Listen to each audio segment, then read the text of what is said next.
Quinta-feira do tempo comum. Eu sou o Padre Pedro Paulo e começamos mais um programa, a Bíblia no mundo de hoje. Bem, hoje voltamos depois de várias memórias consecutivas, como foram as memórias da terça e quarta-feiras passadas, isto é, na terça-feira celebramos a solenidade da Communio Sanctorum, da Comunhão dos Santos, e ontem celebramos a memória de todos os fiéis defuntos. Hoje, nesta quinta-feira, retomo o caminho do Evangelho dessa semana, que abrimos e começamos uma reflexão na sexta-feira passada. Para lembrar, o Evangelho é o Evangelho de São Lucas, capítulo 19, 1 a 10. Por que o senhor faz isso, Padre? Porque desejo que durante a semana, sobretudo muitos que não são obrigados e não têm oportunidade, quero frisar bem essa relação, ninguém é obrigado a ir à missa todos os dias, ponto. Há pessoas que são impossibilitadas totalmente em fazê-lo, ponto. Portanto, estas missas semanais não imputam em erro. Mas eu estou em casa o dia inteiro ou tenho horário de almoço no meu trabalho e não me interesso em ir à missa diária. Bem, aí é problema seu.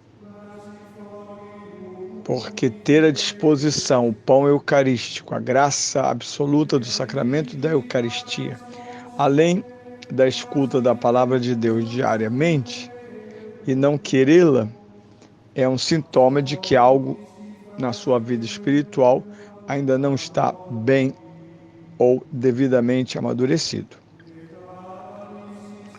Isso sim, no futuro, nós podemos nos encontrar diante da pergunta do juízo pessoal: por que não aproveitastes as fontes puras da Eucaristia se tinhas possibilidade de ir? Porque o pecado está sempre no mundo do possível. Deus jamais vai te inquirir sobre coisas ou atitudes impossíveis à sua natureza humana. Aliás, o arcanjo São Gabriel afirma peremptório à Virgem Maria: a Deus nada é impossível. Faço o antônimo, né? Aos homens, sim. Então, tudo que aos homens é impossível não é a Deus. Cabe-nos fazer o que Deus quer. Este evangelho, nós ouvimos domingo, trata deste encontro fantástico entre a busca de Zaqueu, o pecador público, e Jesus que passa pela sua Jericó, uma cidade importante na história de Israel. Hoje na Igreja Católica está na moda o círculo lá de Jericó. Pois é, uma cidade importante, uma cidade onde muros foram derrubados ou alterados, danificados profundamente pela fé de Josué. Bem, Zaqueu é recompensado pelo seu esforço, pois de pequena estatura não se incomoda em humilhar-se e subir numa árvore para ver Jesus passar. É isso que ele queria, ver Jesus passar. E o que acontece? Ele é convocado a levar Jesus à sua casa. Desce depressa, Zaqueu, porque hoje devo permanecer em tua casa. Significa que ele hospedou Jesus e provavelmente os apóstolos, porque toda vez que Jesus era hospedável, não era sozinho, porque jamais Jesus se separa da igreja, jamais a igreja se separa de Jesus. Por isso a imagem do matrimônio, São Paulo a utilizará abundantemente, não que seja uma novidade, porque na profecia de Israel, Israel é a esposa infiel de um marido fiel, bondoso e justo. Pois bem, hoje, aquela figura que ele deseja ver, e a pergunta simplória é: por que Zaqueu queria tanto ver Jesus?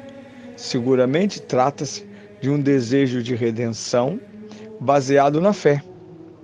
Zaqueu sabe ou intui quem é aquele homem que vai passar pela sua cidade. Sabe que naquele homem, somente o fato de contemplá-lo de longe, com esta fé no coração, vai lhe trazer bem-estar espiritual, paz interior.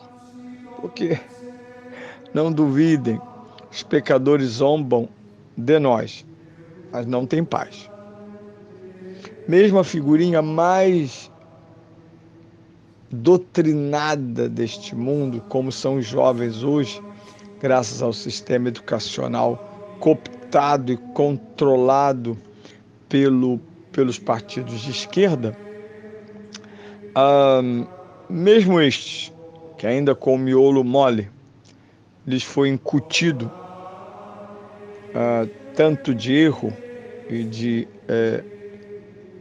sobretudo, limitação, nenhum deles está, apesar de danos, isento da voz da consciência. Por isso, nenhum pecador vive em paz. Seu filho não vai à missa, seu filho não reza, ele não vive em paz. Ele pode ir de chope em chope. Muitos já estão enraizados na maconha, não sei o quê, a droga, né? De namorado e namorada, enfim, nas todas as experiências que hoje são todas louvadas e não louváveis. Não interessa. Esta consciência jamais o deixa em paz, porque a consciência só deixa em paz quem está na retidão. Quem não está, não ficará em paz. Nós mesmos, quando pecamos, experimentamos, o Espírito Santo suscita em nós o desejo de remissão, de reconciliação, pelo arrependimento e pelo acesso celebrativo no sacramento da penitência. Pois bem, este encontro, hoje, se nós tivéssemos que traduzir, Zaqueu foi à missa, mesmo sem ser tão católico, mesmo sem frequentar a igreja, mas naquela missa em que ele sentiu necessidade ou dever, era o 7º dia de um parente, era o aniversário de casamento de um amigo, enfim, os motivos e as circunstâncias são bem relativos. Mas naquela missa, ele ouviu Jesus dizer: eu quero estar na sua casa. Jesus diz, devo ficar em tua casa. Vejam bem esta frase de Jesus. É a frase da semana de quem comungou. Eu devo ficar na tua casa. Mas como entender essa frase de Jesus, senão quando ele diz: hoje entrou a salvação nesta casa. Por isso, hoje devo estar em tua casa. Ele não recebeu um profeta, um taumaturgo, um sacerdote. Ele recebeu a salvação. É óbvio que Jesus não esconde a murmuração que é tão típica de Israel. Israel é um povo murmurador desde a saída do Egito. O Salmo 94 registra isto. Israel murmurando durante 40 anos, esse povo de cerviz dura, murmurando contra Deus e contra Moisés. Pois bem, mas acaba sendo uma síntese filigrana da salvação em Cristo.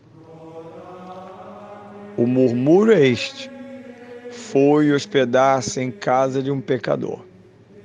Assim devia ser a missa. Apesar de redimidos, batizados e confessados, permanecemos fundamentalmente pecadores, Zaqueus. Até em coisas leves, como os pecados veniais. E, no entanto, o que é a Santa Comunhão, senão devo ficar em tua casa? Aqui eu gostaria de tomar o verbo ficar, a tradução que eu tenho diante dos olhos, que eu acho meio boboca, e colocar o verbo permanecer, hospedar-me, instalar-me. Procurem sinônimos. Jesus quer estabelecer morada. E ele mesmo comunicará isso de modo solene quando ele diz, lá no Evangelho de São João, eu e o Pai viremos a vós, vos amaremos e faremos em vós, construiremos em vós morada. E se eu quiser ir mais longe,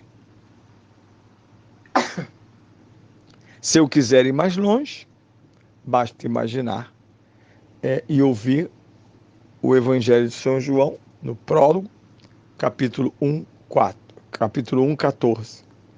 E o Verbo se fez carne e habitou entre nós.